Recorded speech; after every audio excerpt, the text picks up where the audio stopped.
नमस्कार दोस्तों, स्वागत है आप सभी का आज के मुख्य समाचार के इस वीडियो में। जी हां दोस्तों, मोदी सरकार की तरफ से बड़ी और महत्वपूर्ण खबर की अपडेट निकल कर आ रही है, जिसकी सटीक जानकारी हम आपको इस वीडियो में देंगे। बस आप इस वीडियो के साथ अंत तक बने रहें। इसी के साथ दोस्तों, आज की बड़ी खबरों में आपको बताएं कि भारत बायोटेक का दावा, वैक्सीन 200% सुरक्षित, 1 साल तक रह सकता है असर, जानिए कब होगी टीकाकरण की शुरुआत। और अगली बड़ी खबर की बात करें तो एलएसी पे भारत चीन विवाद को लेकर बड़ी खबर, चीन ने भारतीय चौकियों के सामने तैनात किए टैंक, आगे जानेंगे इस खबर के बारे में। और अगली बड़ी खबर की बात करें तो इस राज्य में लड़कियों को मिलेंगे मुफ्त स्कूटर, हर महीने 1000 रुपए भी देगी सरकार, जरूर जान लें इस बड़ी खबर के बारे में। और अगली बड़ी खबर की बात करें तो बर्ड फ्लू की चपेट में कई राज्य, यहां मुर्गे व अंडों की बिक्री पर लगा दिया गया है प्रतिबंध, पूरी जानकारी देंगे, वीडियो के साथ अंत तक बने रहें। और अगली बड़ी खबर की बात करें तो चीन को कहीं का नहीं छोड़ेगा अमेरिका, कर देगा बर्बाद, रिपोर्ट में हुआ बड़ा खुलासा, आगे विस्तार से जानेंगे इस खबर के बारे में। और अगली बड़ी खबर की बात करें तो अलर्ट, करोड़ों भारतीय यूजर्स का डाटा हुआ चोरी, डार्क वेब पर डेबिट और क्रेडिट कार्ड की भेजी जा रही है जानकारी। और अगली बड़ी खबर की बात करें तो इंडियन ऑयल कॉर्पोरेशन ने दिया तोहफा, बिना एड्रेस प्रूफ के खरीद सकते हैं छोटा गैस सिलेंडर, पूरी खबर जानने के लिए बने रहिए हमारे साथ। जी हाँ दोस्तों, ऐसी और भी कई बड़ी खबरों की अपडेट निकल कर आ रही है, जिसकी सटीक जानकारी आपको इस वीडियो में देंगे। लेकिन उससे पहले आपसे एक छोटी सी रिक्वेस्ट है कि मुझे इस वीडियो को बनाने में बहुत मेहनत लगती है, तो इस मेहनत के लिए वीडियो पर एक लाइक जरूर कीजिएगा, साथ ही वीडियो के नीचे दिए गए इस लाल बटन को दबाकर चैनल को सब्सक्राइब कीजिए और इस घंटी को भी दबाइए, ताकि आपको दिन भर की बड़ी खबरों की जानकारी लगातार मिलती रहे। तो चलिए दोस्तों, एक एक करके सभी बड़ी खबरों के बारे में जान लेते हैं। तो दोस्तों, आज की पहली बड़ी खबर की अपडेट की बात करें तो भारत बायोटेक का दावा, वैक्सीन 200% सुरक्षित, 1 साल तक रह सकता है असर। जी हाँ, भारत के drugs controller general of India ने 2 कोरोना वैक्सीन, सीरम इंस्टीट्यूट की कोविशील्ड और भारत बायोटेक की कोवैक्सीन को इमरजेंसी इस्तेमाल की मंजूरी दी है। भारत पहला देश है जहां एक साथ 2 वैक्सीन को मंजूरी दी गई है। लेकिन वैक्सीन की मंजूरी के साथ ही जहां कोरोना महामारी से जूझ रहे लोगों को उम्मीद की किरण जगी है, तो कुछ विवाद भी पैदा हुए हैं। सीरम इंस्टीट्यूट और भारत बायोटेक दोनों ही अपनी अपनी वैक्सीन को एक दूसरे से ज्यादा असरदार होने का दावा कर रहे हैं।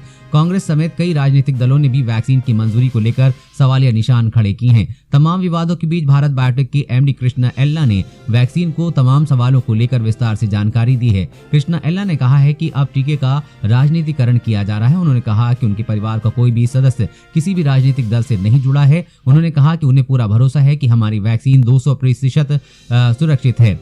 50 लाख डोज टेस्टिंग के लिए भेजी गई हैं। उन्होंने कहा कि कंपनी की वैक्सीन में केवल 15% ही साइड इफेक्ट सामने आए हैं। अभी तक सभी ट्रायल में अच्छे नतीजे सामने आ रहे हैं, जिसने पाया कि वैक्सीन का असर कम से कम 1 साल तक रहेगा।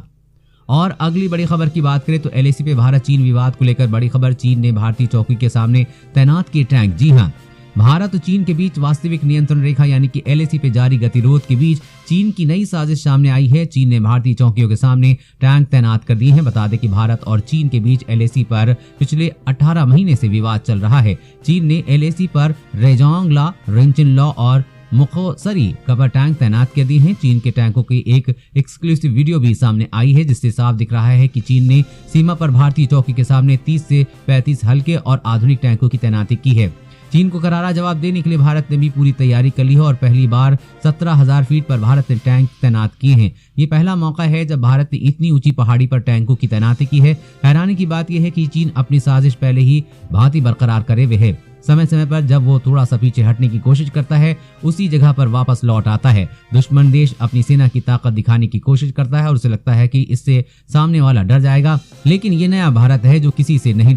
करोड़ों भारतीय यूजर्स का डेटा हुआ चोरी, डार्क वेब पर डेबिट और क्रेडिट कार्ड की बेची जा रही है जानकारी। जी हां, भारतीय यूजर्स के क्रेडिट और डेबिट कार्ड के डाटा चोरी की खबर सामने आई है। साइबर सुरक्षा मामलों के cyber security researcher Rajshekhar Rajahariya ने दावा किया है कि भारत के करीब 10 करोड़ से अधिक क्रेडिट और डेबिट कार्ड यूजर्स का डाटा डार्क वेब पर बेचा जा रहा है। डार्क वेब पर मौजूद ज्यादातर डाटा बेंगलुरु के डिजिटल पेमेंट गेटवे जेस्पे के सर्वर से लीक हुआ है।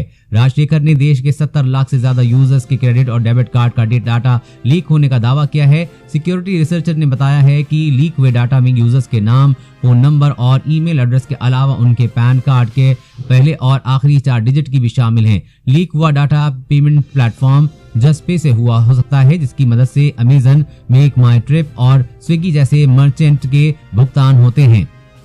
रिसर्चर राजशेखर का कहना है कि डेटा डार्क वेब पर बेचा जा रहा है। और अगली बड़ी खबर की बात करें तो मोदी सरकार का पोषण पर जोर, स्कूली बच्चों को खाने के साथ नाश्ते का भी ऐलान। जी हां, स्कूली बच्चों को दोपहर के खाने के साथ नाश्ता देने की योजना का फिलहाल पूरा रोड मैप तैयार हो गया है। हालांकि ये भी मंजूरी की प्रक्रिया में है। ऐसे में यदि इसे मंजूरी मिल जाती है तो इस पर हर साल करीब 10,000 करोड़ रुपए खर्च होंगे। इसके तहत स्कूली बच्चों को स्कूल पहुंचते ही पोषक तत्वों से भरपूर को तैयार नाश्ता दिया जाएगा, लेकिन इसमें ब्रांडेड कंपनियों से बनी सामग्री यानी कि बिस्कुट जैसी कोई चीज नहीं होगी। इसकी जगह स्वयंसेवी संस्थाओं और महिला सहयोगियों से तैयार सामग्री दी जाएगी। नई राष्ट्रीय शिक्षा नीति में स्कूली बच्चों के लिए मिड डे योजना के तहत खाने के साथ नाश्ता देने के सुझाव के बाद केंद्रीय शिक्षा मंत्रालय इस योजना के अमल में तेजी से जुटा हुआ है। इसके तहत मंत्रालय ने फिलहाल जो रोड मैप तैयार किया है उसमें इस योजना को सभी राज्यों में लागू किया जाना है। इसे मंजूरी के लिए जल्द ही कैबिनेट के सामने रखा जाएगा। वहीं आने वाले बजट में भी इसके ऐलान की पूरी संभावना है। और अगली बड़ी खबर की बात करें तो चीन को कहीं का नहीं छोड़ेगा अमेरिका, कर देगा बर्बाद, रिपोर्ट में हुआ खुलासा। जी हां, कोरोना महामारी के इस दौर में अमेरिका और चीन के बीच तनाव लगातार बढ़ता जा रहा है, जिससे चीन की चिंता बढ़ी हुई है। खबर के मुताबिक चीन पर आर्थिक प्रतिबंध लगाने के लिए अमेरिका चीन के खिलाफ और भी ज्यादा आक्रामक होता जा रहा है। एक ताजा रिपोर्ट के मुताबिक दुनिया का सबसे ताकतवर देश अमेरिका ने अपने कांग्रेस में चीन के खिलाफ एक सख्त बिल पास किया है, जिससे चीन पूरी दुनिया में अलग थलग पड़ जाएगा। साथ ही साथ आने वाले दिनों में उसकी परेशानी बढ़ जाएगी। खबर के मुताबिक अमेरिकी कांग्रेस में national defence authorisation act pass किया गया है। इस एक्ट में भारत और चीन के बीच लद्दाख में हुए सैन्य तनाव का भी जिक्र किया गया है। साथ ही साथ चीनी सरकार और चीनी सेना की निंदा की गई है। आपको बता दें कि ये विधेयक कानून का रूप ले लेगा। इस कानून में जिनपिंग सरकार को सख्त चेतावनी भी दी गई है कि सीमा पर भारत के खिलाफ आक्रामक कार्रवाई बंद करे। सबसे बड़ी बात यह है कि इस कानून को रिपब्लिकन और डेमोक्रेटिक सांसदों पर पूर्ण समर्थन मिला है। अब चीन पर पूरी दुनिया में प्रतिबंध लगना शुरू हो जाएगा। और अगली बड़ी खबर की बात करें तो बर्ड फ्लू की चपेट में कई राज्य, यहां मुर्गे व अंडों की बिक्री पर लगा दिया गया है प्रतिबंध। जी हां, कोरोना महामारी के बीच मध्य प्रदेश, राजस्थान, पंजाब, हिमाचल प्रदेश के साथ ही केरल भी बर्ड फ्लू की चपेट में आ गया है। उक्त राज्यों में पिछले कुछ दिनों में ही सैकड़ों पक्षियों की मौत हो गई है। ये सिलसिला बदस्तूर जारी है। राज्य सरकारों ने अलर्ट जारी करने के साथ ही स्थिति पर काबू पाने के लिए सक्रियता बढ़ा दी है। उधर बिहार, झारखंड व उत्तराखंड में राज्य सरकारों ने सतर्कता बरतते हुए अलर्ट जारी कर दिया है। बताया गया है कि एवियन इन्फ्लुएंजा वायरस से होने वाली इस बीमारी से पक्षी ही नहीं मनुष्य भी प्रभावित हो सकते हैं। मुर्गियों और संक्रमित पक्षियों के पास रहने से इंसान पीड़ित हो सकते हैं। ऐसे में सावधानी बरतते हुए हिमाचल प्रदेश में मछली, मुर्गे व अंडों की बिक्री पर प्रतिबंध लगा दिया गया है। कोरोना महामारी से केंद्र सरकार ने भी सबक लिया है, हालात नहीं बिगड़े। ऐसे में राज्यों को बर्ड फ्लू से संबंधित अलर्ट जारी कर दिया गया है। साथ ही मृत पक्षियों के सैंपल लेकर जांच के लिए भेजने के भी निर्देश दिए गए हैं। वहीं जगह जगह पर पक्षियों के शव मिल रहे हैं, वहां पर जांच अभियान चलाया जा रहा है ताकि संदिग्ध फ्लू के मरीजों को अलग किया जा सके। और अगली बड़ी खबर की बात करें तो उत्तर पश्चिमी भारत में कल भी हो सकती है बारिश, इन राज्यों के लिए शीतलहर का अलर्ट। जी हां, उत्तर भारत में भारी बारिश जारी रहने का अनुमान है। इसके साथ ही अलग अलग स्थानों पर बारिश के अलावा ओलावृष्टि का भी पूर्व अनुमान है। भारतीय मौसम विभाग ने ये जानकारी दी है। IMD के मुताबिक इस तरह की मौसमी गतिविधियां मैदानी इलाकों में यानी कि पंजाब, हरियाणा, चंडीगढ़, दिल्ली, पश्चिमी उत्तर प्रदेश और उत्तरी राजस्थान में अगले 2 दिनों तक, जबकि उसके बाद पश्चिमी हिमाचली और क्षेत्र यानी कि जम्मू कश्मीर, लद्दाख, गिलगित बाल्टिस्तान और मुजफ्फराबाद, हिमाचल प्रदेश और उत्तराखंड में चरम पे रहेंगी। विभाग ने कहा है कि बारिश के बाद उत्तर पश्चिम भारत में मैदानी भागों में उत्तरी पश्चिमी हवाओं के चलने का अनुमान है, जिसके चलते पंजाब, हरियाणा और उत्तरी राजस्थान के दूर दराज के स्थानों पर जबरदस्त शीतलहर चलने की संभावना है। राष्ट्रीय राजधानी के कई हिस्सों में सुबह घना कोहरा छाया सकता है। आसमान में बादल छाए रहने के अनुमान है। और अगली बड़ी खबर की बात करें तो रूस के साथ S-400 डील को लेकर भारत पर प्रतिबंध लगा सकता है अमेरिका, रिपोर्ट में हुआ बड़ा खुलासा। जी हां, अमेरिकी संसद से जुड़ी एक रिपोर्ट में चेतावनी दी गई है कि रूस निर्मित S-400 वायु रक्षा प्रणाली खरीदने के लिए अरबों डॉलर के भारत के सौदे पर लेकर अमेरिका उस पर पाबंदियां लगा सकता है। भारत ने ट्रंप प्रशासन की चेतावनी के बाद भी 4 S-400 खरीदने के लिए रूस के साथ $5 अरब का सौदा किया था। ट्रंप प्रशासन ने चेतावनी दी है कि ऐसा करने से भारत पर अमेरिकी प्रतिबंध लग सकते हैं। भारत ने इस मिसाइल प्रणाली की रूस को 2019 से $80 करोड़ की पहली किस्त का भुगतान किया है।